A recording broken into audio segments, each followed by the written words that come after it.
हरिओम नमस्कार दोस्तों। स्वागत है आप सभी का संस्कृतम वर्धयामा यूट्यूब के इस चैनल में। आज हम लोग इस वीडियो के अंदर में निरुक्त के व्याख्याकार जो भी हुए हैं, निरुक्त के व्याख्याकार, उन निरुक्त के व्याख्याकारों के ऊपर में चर्चा करेंगे, क्योंकि हमें निरुक्त का अध्ययन करना है। तो उससे पहले निरुक्त के बारे में मैंने कल सामान्य परिचय दिया था। निरुक्त क्या है, निघंटु क्या है, उसमें कितने अध्याय हैं, किस किस अध्याय में किन किन चीजों का वर्णन किया गया है। और तो ये पूरा अच्छे से मैंने विस्तार से उसमें सामान्य परिचय दे दिया था। अब उसके बाद में इस वीडियो में हम लोग निरुक्त के व्याख्याकारों के ऊपर में चर्चा करेंगे। निरुक्त के एक व्याख्याकार कौन कौन हुए हैं और उन्होंने व्याख्या क्यों की। जैसे आप देखोगे, निरुक्त तो खुद एक व्याख्या ग्रंथ है, ठीक है ना। वो निघंटु की व्याख्या करता है, निरुक्त यास्क का रचित है। तो अब उसमें व्याख्या करने की क्या जरूरत पड़ गई, ठीक है ना। व्याख्या करने की क्या जरूरत है, व्याख्या तो पहले से ही व्याख्या की हुई है उसके अच्छे से। तो उसमें तो उसके लिए हम लोग व्याख्याकारों के बारे में अध्ययन करेंगे, ठीक है। यह वीडियो आपके डीएसएसबी, पीजीटी, टीजीटी और अदर कॉम्पिटिटिव एग्जाम्स के लिए जरूरी है, और यूजीसी के एनटीए नेट के 25 कोड और 73 कोड के एग्जाम के लिए जरूरी है। और ये साथ में संस्कृत के बीए एमए स्टूडेंट्स जो होते हैं, उनके सिलेबस में ही लगा होता है निरुक्त। तो इसलिए उन लोगों के लिए भी ये बहुत ज्यादा महत्वपूर्ण है, ठीक है। चलिए शुरू करते हैं। जैसा कि आप लोगों को पता है कि हम लोग नेट के सिलेबस को एक एक लाइन से करते हुए चल रहे हैं। पहली इकाई उसमें समाप्त हो गई है, दूसरी इकाई चल रही है, ठीक है ना। अभी इस वाले वीडियो में मैं आपको पाठ्यक्रम नहीं दिखाऊंगा, क्योंकि प्रत्येक वीडियो के प्रारंभ में पाठ्यक्रम दिखाता हूँ, लेकिन इस वाले वीडियो में नहीं दिखाऊंगा। तो दूसरी इकाई में एक तो विशिष्ट अध्ययन है सूक्तों का, ठीक है। तो उसके अंदर में आज सुबह पर्जन्य सूक्त के ऊपर में मैंने वीडियो बनाया था। तो जिन लोगों ने नहीं देखी है वो लोग जरूर देख लीजिएगा, ठीक है। अब ये क्या है, आज मतलब डेली अब 2 वीडियो आया करेंगे। एक तो सूक्तों का अध्ययन, ठीक है, वो सुबह 10 बजे आता है, और रात्रि में 10 बजे निरुक्त का अध्ययन चलेगा। आज तो निरुक्त के व्याख्याकार हो जाएंगे, कल से निरुक्त के मूल पाठ जो मूल है निरुक्त, उसको लेकर के चलेंगे। सबसे पहले निरुक्त का समामनाया, समामनाता, सवाख्यातव्य, हम उसके बाद में वहां से शुरू करेंगे। और उसके बाद में फिर नाम, अख्यात, उपसर्ग, निपात, षड्व्य, भाव विकार, फिर उसके बाद में ये सारी चीजें उसमें करेंगे, ठीक है ना, निरुक्त के अंदर में अध्ययन। तो और ये मेरे टेलीग्राम ग्रुप का लिंक है। इस ग्रुप के लिंक के ऊपर में क्लिक करके आप लोग ज्वाइन हो जाइए, क्योंकि यहाँ पर निरुक्त की पीडीएफ आपको उपलब्ध हो जाएगी। और ये जो वीडियो है, ये भी वीडियो, इस वीडियो की भी पीडीएफ अपलोड हो जाएगी। और कल मैंने जो वीडियो बनाया था पर्जन्य सूक्त के ऊपर में, जो वीडियो बनाया है आज, तो वो सभी वीडियोज की पीडीएफ आपको उपलब्ध हो जाएगी, ठीक है। और ये आपका संस्कृतम वर्धयामा का टेलीग्राम चैनल है, इस चैनल से भी आप लोग जुड़ जाइए, ठीक। यहाँ पे भी आपको पीडीएफ वगैरह ये सब चीजें प्रोवाइड होती रहेगी। और ये आपका स्वप्नवासो दत्ता नाटक जो है, उस नाटक के जो वीडियोस हैं, जो कि यूट्यूब पे डाले हुए हैं, यूट्यूब पे भी आप देख सकते हैं, लेकिन डाउनलोड अगर करना हो तो आप इस टेलीग्राम चैनल के ऊपर में से डाउनलोड कर सकते हैं।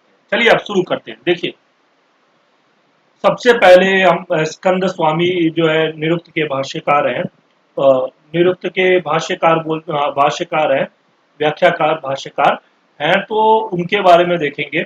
ये रहा स्कंद स्वामी, यहाँ से देखेंगे। इससे पहले थोड़ा सा जान लेते हैं। देखिए, हम जानते हैं कि निघंटु वैदिक शब्दों का संग्रह है।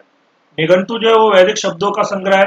मैं आपको कल जब निरुक्त शुरू करूंगा उससे पहले दिखाऊंगा किस प्रकार का निघंटु है, ठीक है। उसके अंदर में केवल शब्द दिए हुए हैं। तो निघंटु वैदिक शब्दों का संग्रह है, और निरुक्त उसी पर भाष्य है। निरुक्त क्या है, उसी जो वैदिक संग्रह शब्दों का संग्रह है उसके ऊपर भाष्य है। शब्दकोश को व्याख्या की आवश्यकता तो होती ही नहीं है। अब कोई शब्दकोश आप लो, चाहे जैसे आपटे का शब्दकोश हो, या शब्द कल्पद्रुम हो, या अमर कोश हो, या कोई भी शब्दकोश लोगे, तो उस कोश की व्याख्या की जरूरत तो नहीं होती, लेकिन उसके भाष्य की व्याख्या भी क्या होगी। तो मतलब जो शब्दकोश हो गया निघंटु, और उसका भाष्य हो गया निरुक्त, ठीक है ना। अब निरुक्त उसका भाष्य है, और फिर उसकी भी व्याख्या की क्या जरूरत पड़ गई। तो वो बोलते हैं निरुक्त स्वयं व्याख्या रूप में है, तथापि तथापि भारतीय मस्तिष्क कभी भी किसी ग्रंथ को निर्व्याख्यान नहीं देखा सकता। मतलब कैसा है कि हम भारतीयों का मस्तिष्क है ऐसा है कि हम कभी भी निर्व्याख्यान मतलब बिना व्याख्या किए हुए किसी भी ग्रंथ को नहीं देख सकते।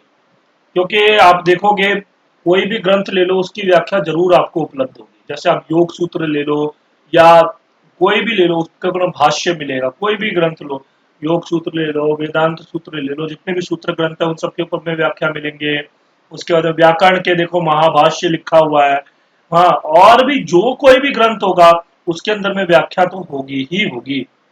क्योंकि हमारे मस्तिष्क हमारे भारतीय जो विद्वान है वो लोग व्याख्या व्याख्या लोग के बिना कोई किसी भी ग्रंथ को देख ही नहीं सकते, चाहे वह ग्रंथ सरलतर क्यों ना हो, चाहे वो बहुत ज्यादा सरल मतलब वो मतलब ये कहते हैं ऐसे कि इजी क्यों ना हो, इंग्लिश में इजी कहते हैं, तो बहुत ज्यादा इजी क्यों ना हो, हाँ फिर भी उसकी व्याख्या जरूरी ही है और करते ही है। ठीक है, जैसे हितोपदेश की व्याख्याएं भी क्या नहीं है। अब हितोपदेश देखोगे जब आप प्रथमा जैसे गुरुकुल वगैरह में जो लोग पढ़ते हैं उन लोगों के प्रथमा कक्षा में हितोपदेश लगता है। प्रथम वर्ष, तो उसके अंदर में हितोपदेश लगता है ग्रंथ। और ये पंचतंत्र की तरह ही है और इसके मतलब बहुत सरल ग्रंथ है। ठीक है, उसकी व्याख्या की जरूरत नहीं है, लेकिन फिर भी उसकी भी व्याख्या हुई है। तो निरुक्त के भाष्य का निघंटु के भाष्य की व्याख्या यानी कि भाष्य पर भाष्य क्यों नहीं हो सकता। यही कारण है कि निघंटु और निरुक्त पर भी टीकाएं ही नहीं तथाकथित भाष्य लिखे गए। ठीक है ना, भाष्य भी लिखे गए। तो अब सबसे पहले देखो, सबसे पहला जो भाष्य है वो स्कंद स्वामी। निरुक्त की उपलब्ध व्याख्याओं में इनकी व्याख्या सबसे प्राचीन है। इन्होंने अत्यंत सरल शब्दों में निरुक्त के 12 अध्यायों की व्याख्या की है। अब कल मैंने आपको स्पष्ट किया था कि निरुक्त में वैसे तो 14 अध्याय है, ठीक है ना, दो उसमें क्या जोड़े गए, परिशिष्ट। ठीक, ये आपको पूरा स्पष्ट होना चाहिए क्योंकि क्या है जो आपका एग्जाम होता है, एग्जाम के अंदर में परीक्षा के अंदर में यही प्रश्न पूछा जाएगा निरुक्त में कितने अध्याय हैं, तो वहां कंफ्यूजन बिल्कुल भी नहीं होना है। ठीक है, तो 12 अध्यायों की व्याख्या की है। निरुक्त के प्राचीनतम अर्थ का ज्ञान पाने के लिए यह टीका सर्वोत्तम है, सर्वोत्तम टीका है। स्कंद स्वामी स्वयं हरिस्वामी के गुरु थे। ये जो थे वो कौन थे, हरिस्वामी के गुरु थे। और हरिस्वामी के ऊपर में 2 या 3 बार प्रश्न आया है क्योंकि ये जो है ना, इन्होंने सतपथ ब्राह्मण, ये सतपथ ब्राह्मण, इस सतपथ ब्राह्मण की टीका लिखी है। हरिस्वामी ने सतपथ ब्राह्मण की टीका लिखी है, तो इसके कारण ये बहुत प्रसिद्ध है और इनके ऊपर में 2 से 3 बार नेट की परीक्षा में प्रश्न पूछा गया है।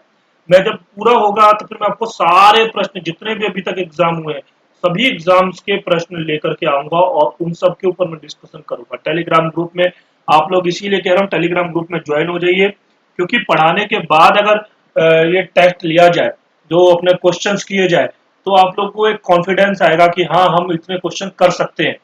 और फिर उनमें भी अगर कोई कहीं संदेह रहेगा तो उसके ऊपर हम लोग चर्चा कर लेंगे। ठीक है, और ये मालवाधिपति के यहाँ धर्माध्यक्ष थे, मालवाधिपति थे उनके यहाँ पे धर्माध्यक्ष थे। स्कंद स्वामी गुजरात की प्रसिद्ध राजधानी वल्लभी के निवासी थे। इनके शिष्य हरिस्वामी ने सतपथ भाष्य 638 ईस्वी में लिखा था। तो कब उन्होंने सतपथ भाष्य लिखा था, 638 ईस्वी में। इससे इनका समय, अतः स्कंद स्वामी का समय कुछ वर्ष पूर्व यानी कि 7वीं शताब्दी के प्रथम चरण में मानना ठीक है। संभवतः ये हर्षवर्धन के समकालीन थे, मतलब हर्षवर्धन जो राजा हुए उनके समकालीन थे। इसके बाद में आते हैं दूसरे दूसरे हमारे स्कंद स्वामी के बाद में दूसरे जो हमारे व्याख्याकार हुए हैं वो हुए देवराज यज्वा। ये बहुत प्रसिद्ध व्याख्याकार हुए हैं और इन्होंने एक एक पदों की व्याख्या की, एक एक शब्दों की व्याख्या की है। देखो, निघंटु की व्याख्याओं में एकमात्र इनकी व्याख्या ही उपलब्ध है। अभी जो उपलब्ध होती है ना व्याख्या निघंटु की व्याख्या के अंदर में, जैसे निरुक्त की जो व्याख्या है उसके अंदर में अभी उपलब्ध के अंदर में, क्योंकि आप लोगों को पता है कि ग्रंथ अभी उपलब्ध होते नहीं है, पांडुलिपियों में होते हैं, तो पांडुलिपियां आजकल पढ़ना बहुत कठिन है। तो अभी जो इनकी जो ये व्याख्या है उसमें एकमात्र इनकी ही उपलब्ध होती है, देवराज यज्वा की। और उन्होंने निघंटु के पदों को व्याकरण की कसौटी पर कस कर रखा है, मतलब व्याकरण के द्वारा उनके सभी शब्दों को अर्थ किया है, जिसके लिए इन्होंने पाणिनि और भोज के व्याकरणों से सहायता ली है। तो भोज भी जो है वैयाकरणीय हुए, इन दोनों के जो है व्याकरण ग्रंथों से सहायता ली है। सभी शब्दों को सिद्ध कर दिया गया है। इन्होंने सभी शब्दों को व्याकरण के द्वारा सिद्ध किया है। पदों की व्याख्या में इन्होंने स्थान स्थान पर आचार्यों के नामों का उल्लेख किया है। तो मतलब जगह जगह पर इन्होंने भिन्न भिन्न आचार्यों के नामों का उल्लेख किया है, जिससे इनके काल निर्णय में बड़ी सहायता मिलती है। देखो काल निर्णय जो है ना, हमारे यहाँ पे सबसे बड़ा प्रश्न है काल निर्णय का। क्योंकि हमारे यहाँ पे बहुत सारे आचार्य ऐसे हैं जिन्होंने बहुत बड़े बड़े ग्रंथ तो लिख दिए, लेकिन अपने बारे में कुछ भी नहीं लिखा। अब जब हम उनके ग्रंथों को पढ़ते हैं तो हमें पता ही नहीं लगता वो किस समय में हुए थे। तो इसके कारण देखोगे कालिदास का काल निर्णय के ऊपर में बहुत बड़ा प्रश्न रहता है। हाँ, अभी अभी देखो हमने स्कंद स्वामी किया, तो अब उसके उनके शिष्य जो थे हरि स्वामी, उनके काल का पता है कि उन्होंने 638 ईस्वी में ग्रंथ लिखा, तो उनसे पहले ही हुए होंगे। तो मतलब स्कंद स्वामी ने अपने बारे में कुछ भी नहीं लिखा।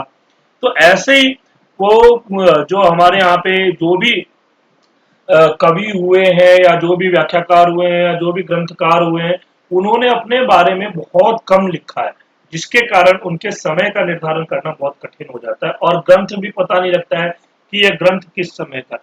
ठीक है ना। इन्होंने अपनी व्याख्या के आरंभ में एक छोटी सी भूमिका भी दी है, जिसमें अपने पूर्ववर्ती आचार्यों के प्रति कृतज्ञता ज्ञापित करते हुए उनके नाम भी उल्लेख किए हैं। निघंटु के पाठ के संशोधन पर भी इन्होंने काफी प्रयत्न किया है। आपको कल मैंने बताया भी था, निघंटु की सबसे बड़ी समस्या क्या है, निघंटु और निरुक्त की भी सबसे बड़ी समस्या क्या है, इसमें पाठभेद बहुत मिलता है, पाठभेद बहुत ज्यादा मिलता है। तो इसके कारण इन्होंने संशोधन करने का प्रयत्न किया है, क्योंकि ये लिखते हैं कि वेंकटार्य के पुत्र माधव के ऋग्वेद भाष्य को विविध अनुक्रमणियों से मिलाकर बहुत तरह के कोशों को देखकर निघंटु का पाठ संशोधन किया। अब देखो, ये जो है ना वेंकट माधवीय, ये भी बहुत बार प्रश्न पूछा है, ये किस वेद के भाष्यकार हुए हैं और ऋग्वेद के भाष्यकार कौन है, उसके अंदर में ऑप्शन वेंकट माधवीय भी दे देते हैं।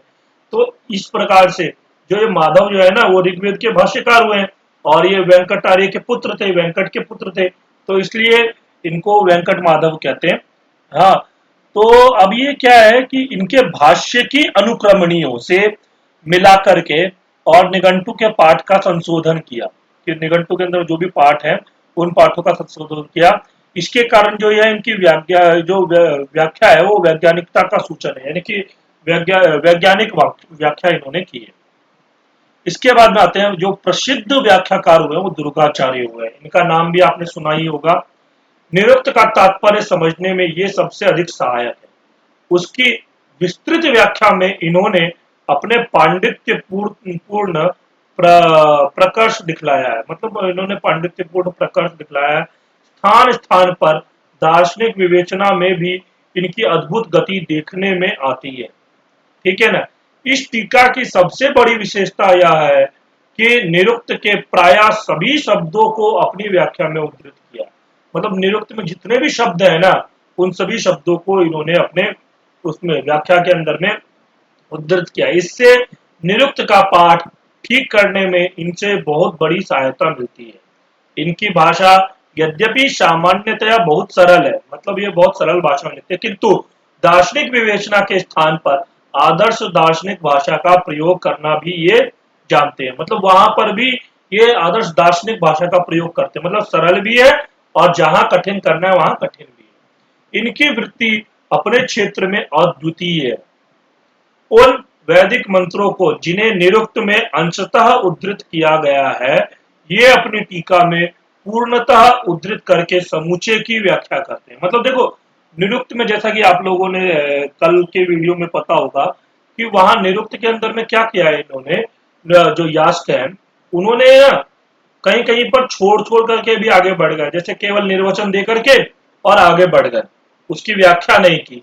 तो इन्होंने जहां पर छोड़ा भी है ना यास्क ने विस्तृत व्याख्या को, वहां पर भी इन्होंने अच्छे से समूचे तरीके से व्याख्या की। दुर्गाचार्य ने केवल 12 अध्यायों पर ही व्याख्या लिखी थी, क्योंकि पुरानी पांडुलिपियों में इतना ही अंश मिलता है। देखो, पुरानी पांडुलिपियों के अंदर में केवल निरुक्त के 12 अध्याय मिलते हैं। परिशिष्ट की व्याख्या बाद में किसी ने जोड़ दी है। निरुक्त के अंदर में पता है, मैंने कल बहुत अच्छे से समझाया था कि 2 अध्याय जो है परिशिष्ट के रूप में है, और जिसे कि बाद में जोड़ा गया। ठीक है। और फिर इनके बारे में देखते हैं। ये कश्मीर के जम्मू प्रदेश के निवासी तथा सन्यासी थे। इनका गोत्र वासिष्ठ था तथा कापिष्ठल कपिष्ठल संहिता, जो कठ कपिष्ठल संहिता जो है ये आपके, वो इस संहिता के अध्येता थे, क्योंकि निरुक्त में स्थित ऋग्वेद की ऋचा की व्याख्या ये नहीं करते हैं और कहते हैं, देखो यहाँ पर एक कथा आती है, मतलब कहानी आती है। तो ये क्या कहानी है आपको भी मैं समझाऊंगा कि देखो यहाँ पे ना ये क्या करते हैं, ऋग्वेद की एक ऋचा आई, उस ऋचा की ये व्याख्या ही नहीं करते, उसको छोड़ देते। अब उसके छोड़ने का कारण क्या है, तो वो कारण है, देखो, यस्मिन निगमे एष शब्द लोधम, सा वशिष्ठ द्वेषिणी ऋक्, अहम च कापिस्थलो वासिष्ठ अतस्ताम न निर्ब्रवीमि। मतलब ये कह रहे हैं कि यस्मिन निगमे, जिस निगम में, एष शब्द, यह शब्द, एष शब्द मतलब एष शब्द, एष एष जो है आपका पुल्लिंग में बनता है ना, एषः एतौ एते, ऐसा शब्द रूप बनता है। तो एषः शब्द लोधम, लोधम शब्द जो आया है, सा वासिष्ठ द्वेषिणी ऋक्, और वो क्या है, वासिष्ठ यानी कि वशिष्ठ की द्वेष करने वाले ऋक् है। ऋक् का मतलब हो गया वो मंत्र है, ऐसा क्या है, वशिष्ठ का द्वेष करने वाला मंत्र है। तो अहम च कापिष्ठलो वशिष्ठ, वासिष्ठ यानी कि इनके देखो ये वासिष्ठ वशिष्ठ गोत्र के थे, ठीक है, और कपिष्ठल इनकी संगीता थी, ठीक है ना, कपिष्ठल संगीता के ब्राह्मण हुए। तो अब इन्होंने इसलिए बोला अतस्ताम न निर्ब्रवीमि, इसलिए मैं उसको उसकी व्याख्या नहीं करूंगा, नहीं करता हूं, या अर्थात मैं कापिष्ठल वशिष्ठ हूं, जिस ऋचा में लोध शब्द है वह वशिष्ठ की निंदा करने वाली है, इसलिए इसकी व्याख्या नहीं करता हूं, यानी कि इसलिए उन्होंने इसकी व्याख्या नहीं की। अब देखो इसमें कहानी क्या है, थोड़ा सा इसके बारे में भी जान लेते हैं। अर्थात पूर्व काल में विश्वामित्र के शिष्य थे सुदास नाम के, ठीक है, राजर्षि थे, और किसी कारण से वशिष्ठ उनके द्वेष पात्र हो गए। मतलब जो है ना, वशिष्ठ से उनका द्वेष हो गया। जैसे कि द्वेष का मतलब समझते हो, चिढ़ जाना, मतलब राग हो जाना ना, राग द्वेष नहीं, लड़ाई हो जाती है बातों बातों में, और फिर उससे फिर ईर्ष्या करने लग जाते हैं। तो वही है, बातचीत करना बंद कर देते हैं। तो वो वही हुआ, सुदास का क्या हुआ, सुदास का हो गया वशिष्ठ से द्वेष, ठीक है। तो विश्वामित्र ने शिष्य की रक्षा के लिए, तो अब वो सुदास के किसके शिष्य थे, वो विश्वामित्र के शिष्य थे, तो इसलिए शिष्य की रक्षा के लिए इन ऋचाओं को से वशिष्ठ को श्राप दिया। मतलब क्या किया, तो जो वशिष्ठ को श्राप दे दिया। अब इन ऋचाओं को वशिष्ठ के गोत्र वाले नहीं सुनते, तो इन्हीं ऋचाओं से क्या किया, वशिष्ठ को श्राप दिया है। तो जो वशिष्ठ गोत्र के जो भी होंगे ब्राह्मण, वो क्या करते हैं, इन ऋचाओं को सुनते ही नहीं है, ठीक है ना। तो इसीलिए ये इन्होंने क्या किया, इन ऋचाओं को छोड़ दिया, मतलब इनकी व्याख्या ही नहीं की, क्योंकि वो सुनते ही नहीं है, वो क्या है, उन ऋचाओं को छोड़ करके आगे बढ़ जाते हैं। तो वही चीज है इसके अंदर में, ठीक है। इसके बाद में एक महेश्वर भी हुए हैं व्याख्याकार, ठीक है, ये इन्होंने भी निरुक्त पर टीका लिखी है, जो खंडशः प्राप्त हुई है। स्कंद और महेश्वर की टीकाओं को पांडुलिपि से सुधार कर डॉक्टर स्वरूप, ये डॉक्टर स्वरूप जो है ना, ये बहुत बड़े मतलब हमारे यहाँ के बहुत बड़े निरुक्त को संकलित करने वाले निरुक्त के व्याख्याकार हुए, ठीक है ना। और इन्होंने बहुत काम किया, अपने जिंदगी का बहुत ज्यादा समय लक्ष्मण स्वरूप जो है, डॉक्टर लक्ष्मण स्वरूप निरुक्त के ही विश्लेषण के ऊपर में, निरुक्त के ही अध्ययन के ऊपर में अपने बहुत ज्यादा समय दिया। इनके बारे में थोड़ा सा आगे मैं विस्तार बताऊंगा थोड़ा इनके बारे में भी, ठीक है। डॉक्टर डॉक्टर लक्ष्मण स्वरूप ने 3 भागों में प्रकाशित कराया है। इनका काल 1500 ईस्वी के आसपास होना चाहिए। इसके बाद में आते हैं आधुनिक विद्वानों के कार्य। आधुनिक विद्वान भी हुए हैं, उन आधुनिक विद्वानों के भी कुछ कार्य देख लेते हैं। यूरोप में संस्कृत का प्रचार होने से तथा भाषा विज्ञान का व्यापक अध्ययन किए जाने से निरुक्त की उपयोगिता समझी गई। आपको पता है यूरोप के अंदर में जो है ये अध्ययन प्रारंभ हो गया था 1800 ईस्वी के समय पे। 1800 के बाद में संस्कृत का अध्ययन प्रारंभ हो गया था। उसके बाद देखोगे बहुत सारे मैक्स मूलर, जिन्होंने वेदों को संकलित किया, ऋग्वेद ऋग्वेद को सबसे पहले मैक्स मूलर ने ही संकलित किया था ना। उसके बाद में गीता के ऊपर में इंग्लिश में अनुवाद किया गया। तो जितने भी कार्य किए गए हैं ना वो 1800 के बाद किए गए। उस टाइम पे हमारे ऊपर में क्या था, आपको पता ही है, अंग्रेजों का शासन था। तो इसके बाद में क्या किया 1800 के बाद में, इसीलिए हमारे यहाँ पे देखोगे जो आप लोग सुना होगा आप लोगों ने, मेकाले की नीति, शिक्षा नीति चलती है, तो वो भी 1800 के बाद में, 1835 में आई थी, ठीक है ना। ये अब सबसे देखो आप फिर ये इस पे छोड़ते हैं, हम लोग यहाँ चलते हैं। भाषा विज्ञान का व्यापक अध्ययन किए जाने से निरुक्त की उपयोगिता समझी गई। सबसे पहले रॉथ हुए हैं, उन्होंने जर्मन भाषा में निरुक्त की भूमिका और अनुवाद प्रकाशित किया। तो ये जर्मन के अंदर में, और आपको पता है संस्कृत के ऊपर में सबसे ज्यादा रिसर्च जो हुआ है वो जर्मन के अंदर में, जर्मन में भी बहुत ज्यादा रिसर्च हुआ है, ठीक है ना। सबसे ज्यादा तो नहीं, मतलब बहुत ज्यादा रिसर्च जर्मन के अंदर में हुआ, ठीक है। इसके बाद में भाषा विज्ञान से तात्कालिक अध्ययन का इस भूमिका में पूरा उपयोग किया गया है, ठीक है। इसके बाद में आते हैं वर्तमान में निरुक्त के अध्येताओं में डॉक्टर लक्ष्मण स्वरूप का नाम अमर रहेगा। ये यही मैंने बता रहा था ना अभी पीछे आपको कहा था कि ये देखिए स्वरूप, डॉक्टर स्वरूप, तो ये लक्ष्मण स्वरूप है, ठीक है ना। इनका नाम अमर रहेगा। इन्होंने 1916 से 1920 ईस्वी तक ऑक्सफोर्ड में रहकर प्रोफेसर मैकडोनल्ड के अधीन निरुक्त विषयक गवेषणा की, मतलब निरुक्त के बारे में अध्ययन किया और निरुक्त के ऊपर में रिसर्च किया, जिसके लिए इनको डी फिल की डिग्री भी मिली थी, ठीक है ना। जैसे एमफिल होता है यहाँ पे, वैसे ही वहां पे डी फिल की डिग्री होती है। इस डी फिल की डिग्री को भी इन्होंने निरुक्त के ऊपर में गवेषणा करके इन्होंने प्राप्त की थी। मतलब जैसे आप लोगों को पता होगा एमफिल की डिग्री के अंदर शोध लिखना होता है, और जब पीएचडी की डिग्री होती है उसके अंदर में भी अपना रिसर्च पेपर प्रेजेंट करना होता है, मतलब रिसर्च लिखना होता है। तो इन्होंने अपनी डी फिल की डिग्री जो है ना मैकडोनल्ड के अंडर में की थी, और जो कि विषय क्या था इनका, निरुक्त। उन्होंने अपने जीवन का अधिकांश समय निरुक्त में लगा दिया, मतलब बहुत समय इन्होंने निरुक्त में लगा दिया, और इन्होंने बहुत ज्यादा काम किया है। अब मैं यहाँ पे पूरा काम का विस्तार में नहीं बताना चाहता क्योंकि फिर वीडियो बड़ा हो जाएगा, और ये ज्यादा इतना इंपॉर्टेंट भी नहीं है किस किस सन में इन्होंने क्या क्या काम किया, इतना कोई भी एग्जाम में पूछता नहीं। बस आपको डॉक्टर लक्ष्मण स्वरूप के बारे में पता होना चाहिए, और इन्होंने निरुक्त के भी व्याख्या के ऊपर बहुत बड़ा काम किया है। और इनका जो है ये मैकडोनल्ड से इन्होंने निरुक्त के विषय में डीफिल की डिग्री, मतलब डीफिल की डिग्री यहाँ से ऑक्सफोर्ड यूनिवर्सिटी से ली, और उसके बाद ये बहुत समय निरुक्त के अध्ययन पर और निरुक्त के संकलन पर, निरुक्त की व्याख्या पर इन्होंने अपना बहुत ज्यादा समय दिया। इसके बाद आते हैं पूना के प्रोफेसर राजवाड़े ने भी निरुक्त पर अच्छा काम किया है। इन्होंने 1935 में संपूर्ण निरुक्त का मराठी अनुवाद प्रकाशित करने के बाद निरुक्त का प्रथम भाग सन 1940 में ईस्वी में पूना से प्रकाशित कराया, ठीक है। इतने तक ही है, ये ज्यादा आज के हमारे व्याख्याकार में ज्यादा नहीं है, तो इसलिए यहाँ पर ये वीडियो हम समाप्त करते हैं। आपको वीडियो कैसा लगा आप मुझे कमेंट करके जरूर बताइएगा। ठीक है, अगर वीडियो अच्छा लगा होगा तो वीडियो को लाइक करिएगा, जिससे कि मैं मोटिवेट हूँ और वीडियोस बनाने को।